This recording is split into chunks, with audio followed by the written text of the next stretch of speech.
Now, there are reports of another earthquake that has struck off the north coast of Venezuela. This is just days after twin earthquakes killed nearly 1,000 people. This latest one, it measures at about 4.9 magnitude and has reportedly been felt in the capital, Caracas. And meanwhile there, tens of thousands of people are still missing after the disaster on Wednesday. International rescue teams have now joined the search for survivors. North America correspondent Cayman Gok has the latest from Washington, DC. The numbers are shocking, and the expectation is that they could dramatically rise from here, and that demonstrates the scale of this rare natural disaster to have back-to-back earthquakes. There's a website which accounts for people reportedly missing, and it says that more than 50,000 people are still unaccounted for. We have hundreds of dead, thousands of injured, hundreds of buildings have been destroyed or damaged, and this is critical infrastructure that includes things like Caracas's main airport, more than a dozen hospitals. Now we're hearing reports that hospital staff are having supply shortages due to the severe volume of those injured rushing in, needing their help. Now, a mammoth search is underway and crews are desperately trying to rescue people in these critical hours, but the fact of the matter is the scale of this disaster is so large they don't have enough heavy machinery to help find people trapped under mounds of concrete, and that is hindering these search efforts.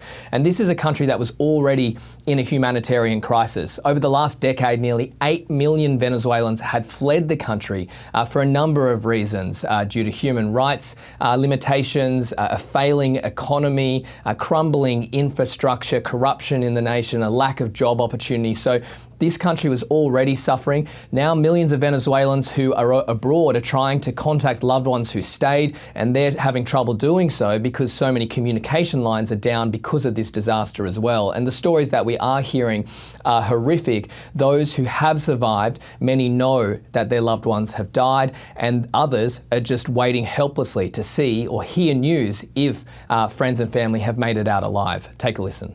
Mi hermano, mi cuñada, mi sobrina, mi sobrino. My brother, my sister-in-law, my niece, my nephew and friends are in there. I got here yesterday at 4 in the afternoon because I came from another city and nothing has been cleared. Everything is exactly the same. They haven't cleared anything. Where is the help? I don't see it. Mira, todavía hay humo, no veo bomberos aquí apagando fuego, o sea, no veo nada. More than 20 of my relatives have died here and in the Caribbean area in Tanaguarena. I've been left practically alone in this world. I'm alone. Yeah, just a devastating wait for so many people there, Cayman, but international assistance is starting to arrive.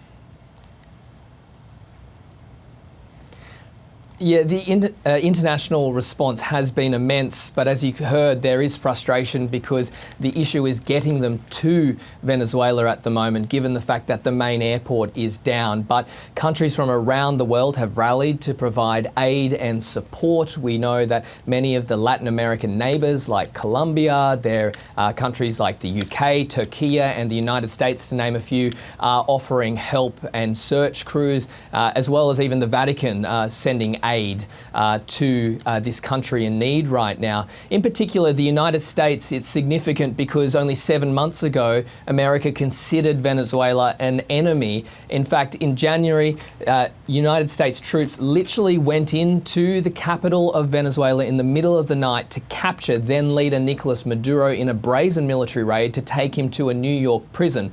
But ever since that, the dynamic has changed, and now the United States, its initial response has been significant. It's announced more than $200 million in aid. It's sending search crews on the ground, and it's using its Department of War assets for them to get there because of the fact that that airport is down. It's even lifted some sanctions to allow more aid to flow freely to Venezuela. Now, the United Nations is facilitating much of this aid, and the World Food Programme says it has enough food to feed 10,000 families for 2 months. And Venezuela will need that because whilst in the initial hours that follow, it's important to try and save as many people as possible. This is a country that was in economic turmoil and political turmoil and in a humanitarian crisis.